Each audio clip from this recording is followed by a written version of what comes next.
Assalamualaikum warahmatullahi wabarakatuh. Kali ini kita akan mempelajari kelas 4, tema 8, daerah tempat tinggalku. Subtema 3, bangga terhadap daerah tempat tinggalku.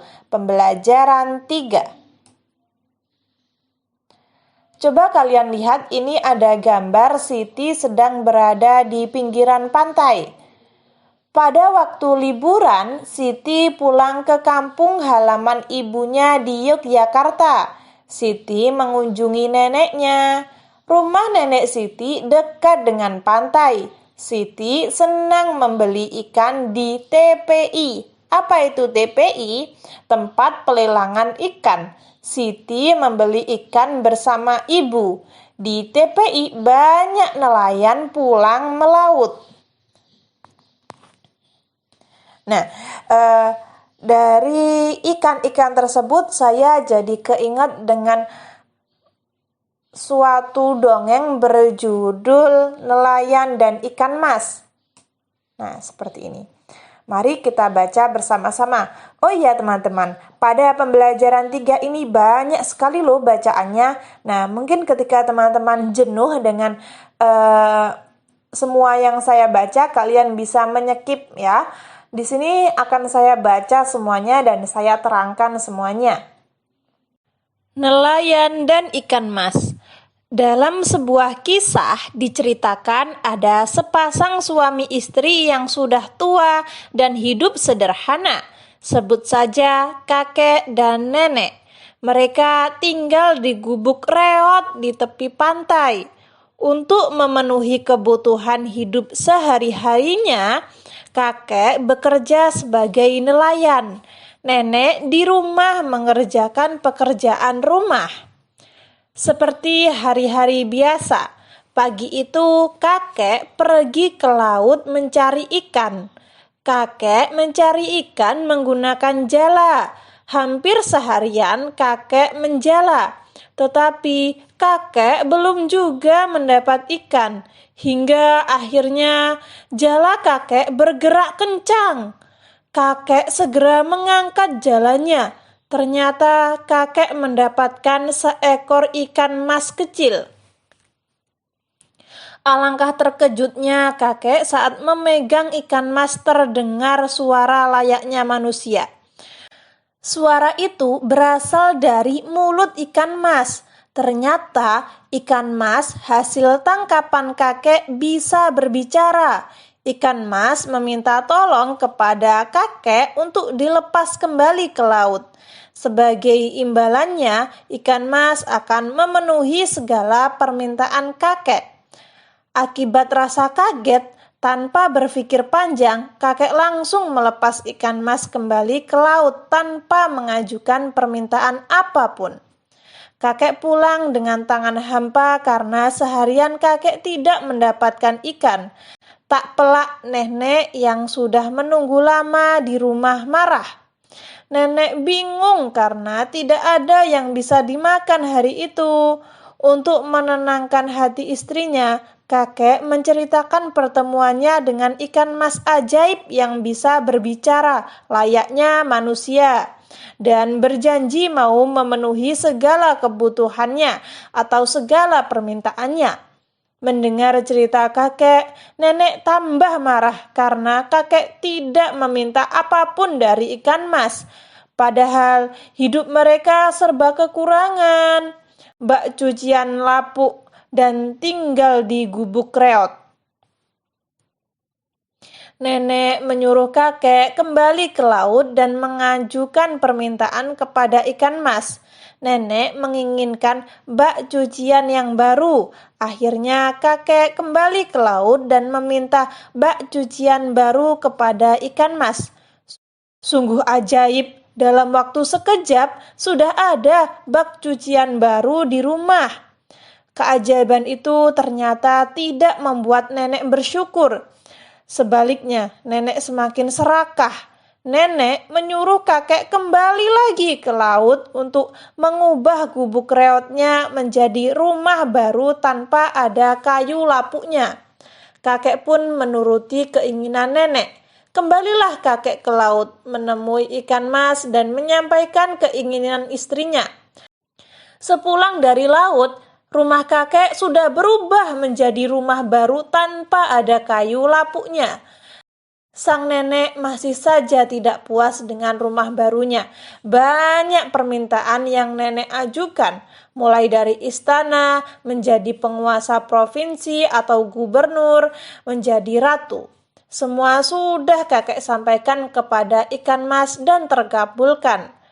Dasar manusia serakah, ia ingin meminta lebih.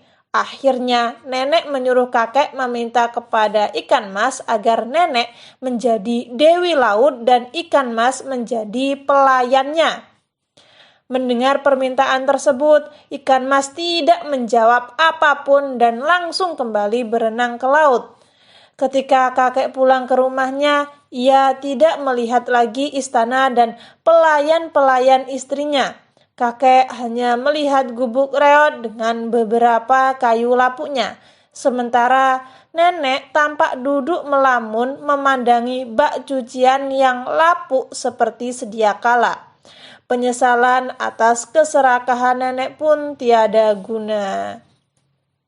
Lagi-lagi cerita tentang perserakahan ya teman-teman, sifat serakah. Nah, itu adalah cerita nelayan dan ikan mas. Dalam cerita tersebut dapat kita ambil pelajaran, jangan serakah ya teman-teman.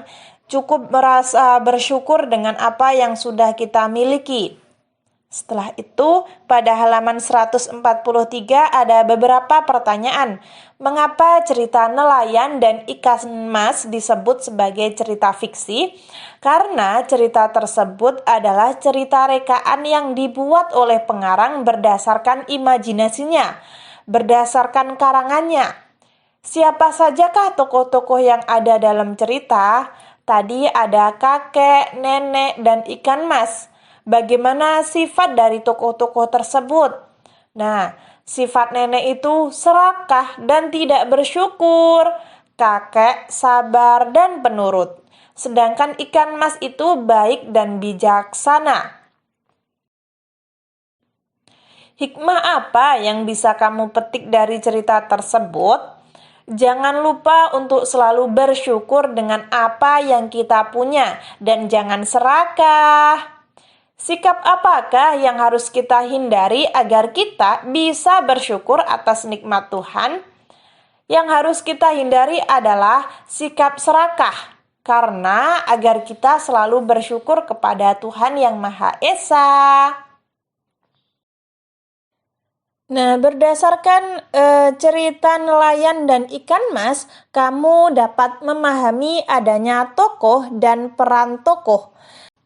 Tokoh adalah orang yang menggambarkan suatu peristiwa dalam sebuah cerita yang diperankan. Para tokoh dalam cerita memiliki peran masing-masing yang berbeda satu tokoh dengan tokoh yang lain. Mari kita mengingat kembali mengenai tokoh dalam cerita fiksi. Pada dasarnya, tokoh dibedakan menjadi dua, yaitu tokoh utama dan tokoh tambahan atau tokoh pembantu. Pada pembelajaran-pembelajaran sebelumnya, kamu sudah mengenal berbagai tokoh dalam cerita.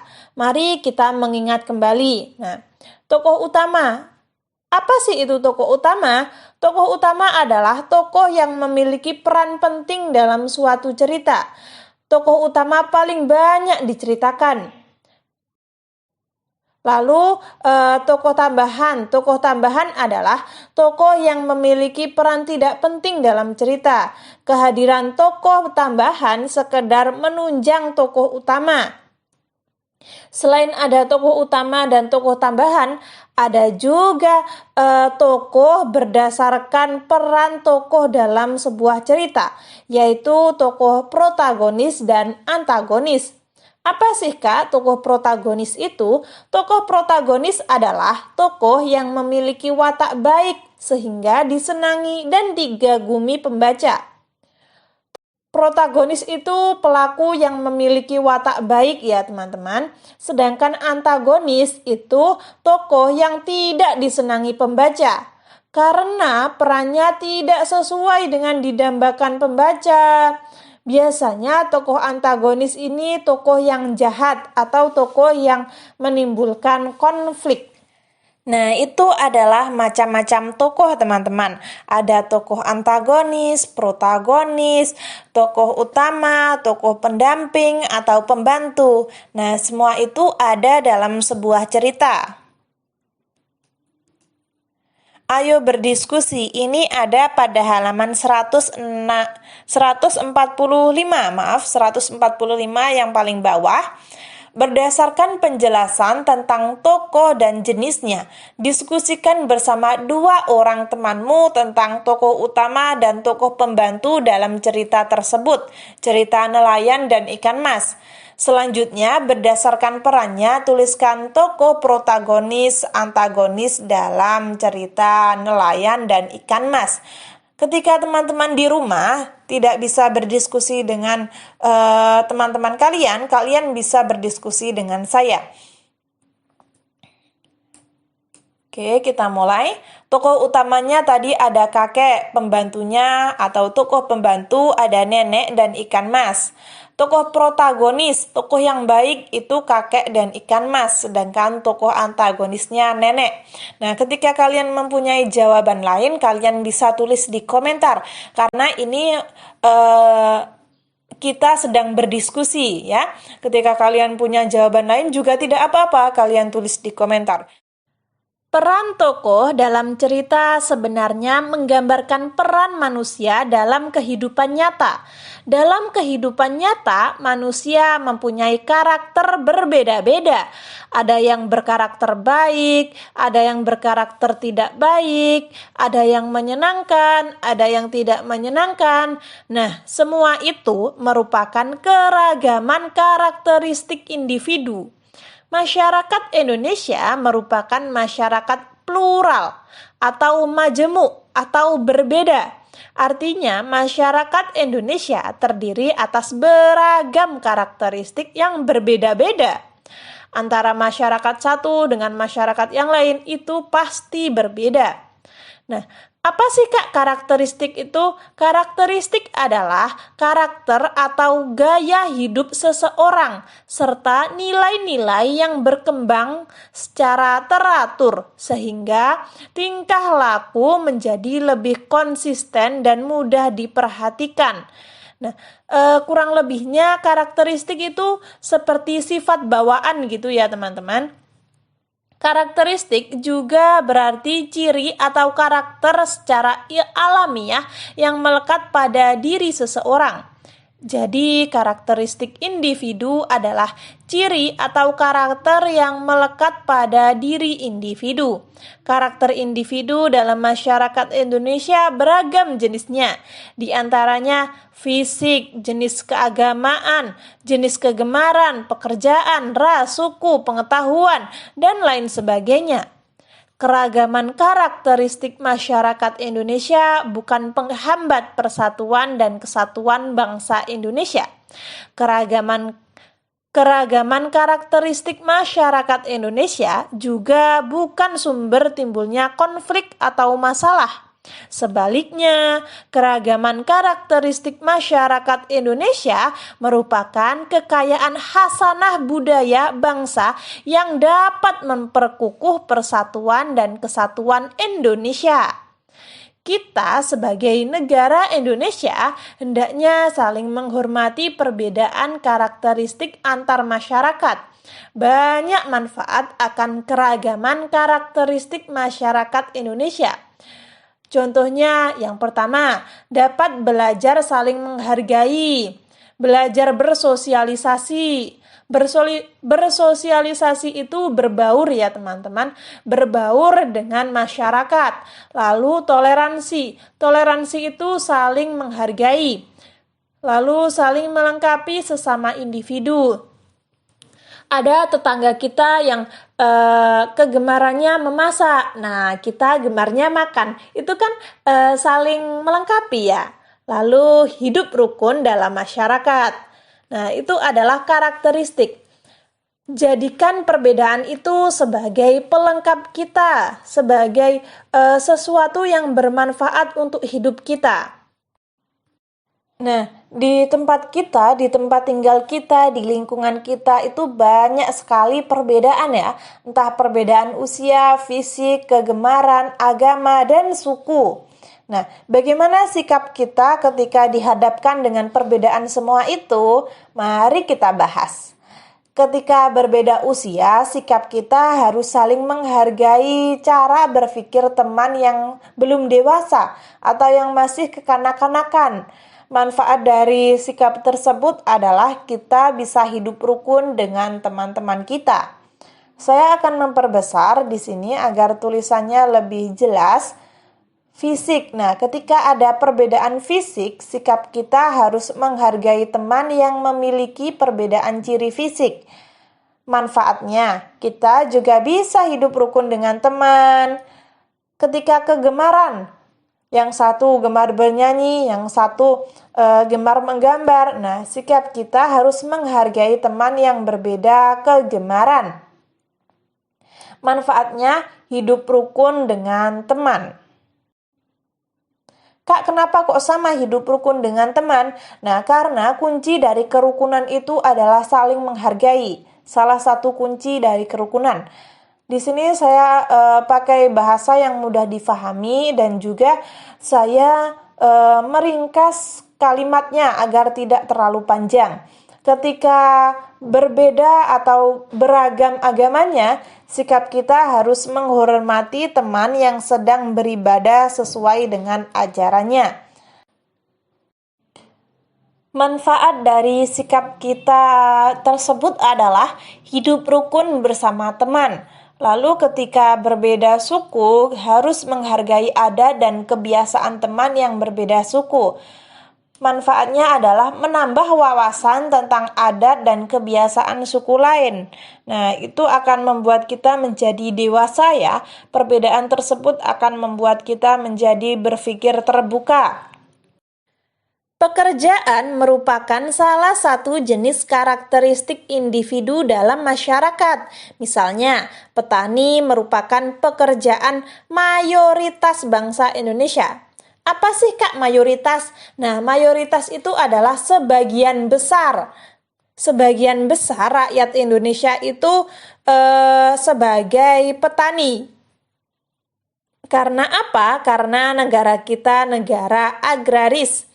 Nelayan adalah pekerjaan yang ditekuni oleh masyarakat di daerah pantai. Adapun di daerah pegunungan, sebagian warganya menggarap perkebunan. Banyak keragaman pekerjaan dalam masyarakat. Pekerjaan yang ditekuni masyarakat sesuai dengan kondisi lingkungan alam sekitar. Nah, ketika masyarakatnya tinggal di dataran tinggi, banyak masyarakatnya yang bekerja sebagai petani, sedangkan petani atau berkebun ya teman-teman. Sedangkan ketika di dataran rendah rata-rata itu petani, buruh pabrik, dan lain sebagainya.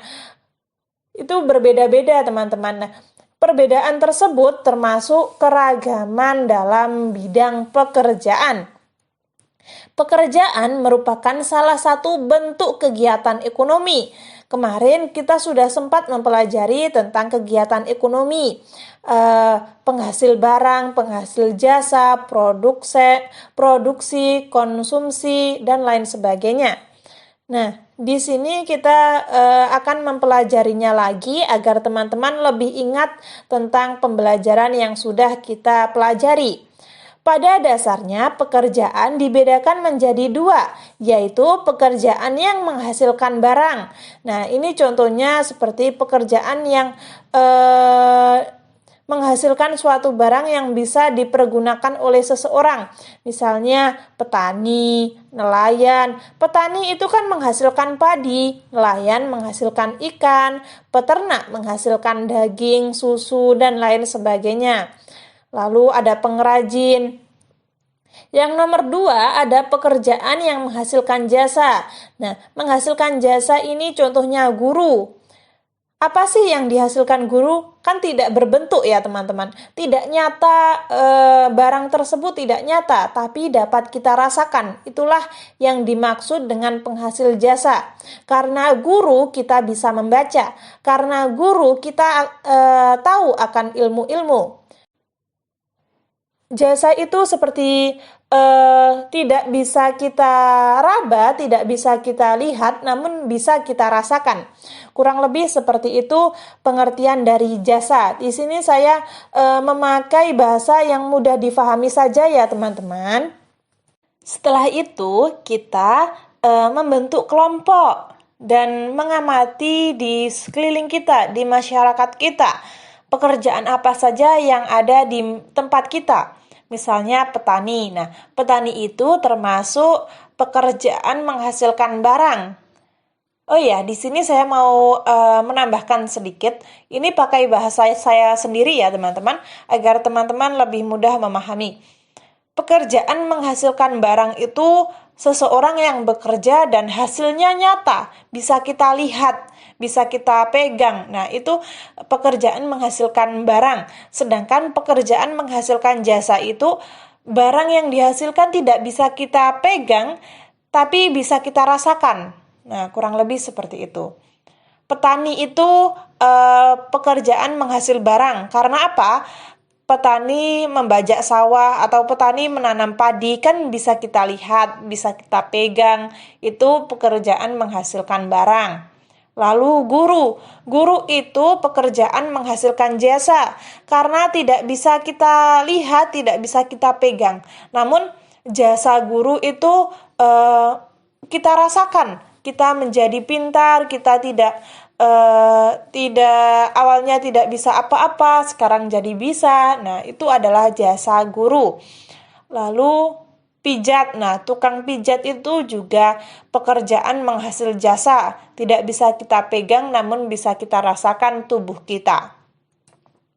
Pedagang itu penghasil barang ya. Lalu dokter itu jasa. Itu adalah beberapa pekerjaan yang ada di lingkungan saya. Mungkin di lingkungan kalian berbeda juga tidak apa-apa, silahkan kalian tulis sesuai dengan lingkungan kalian masing-masing. Bagaimana seharusnya kamu menyikapi keragaman karakteristik individu dalam masyarakat, terutama dalam hal pekerjaan warga masyarakatnya? Nah, ini adalah soal renungkan ya teman-teman, ada pada halaman 150. Sikap saya adalah saling menghargai dan membantu meskipun sebisa saya. Apakah kamu bangga dengan keragaman pekerjaan di lingkungan tempat tinggalmu? Saya bangga sekali. Karena keragaman tersebut, kebutuhan dalam masyarakat lingkungan saya dapat terpenuhi.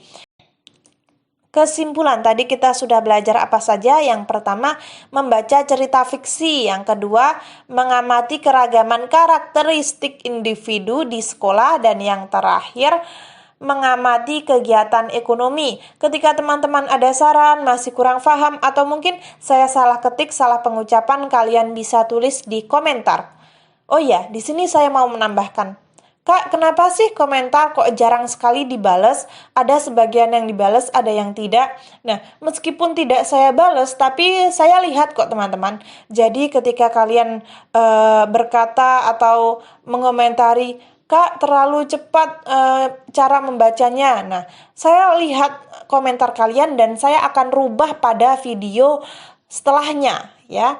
Jadi pasti ada perubahan kok teman-teman. Ketika kalian ada saran, kalian tulis saja di komentar ya.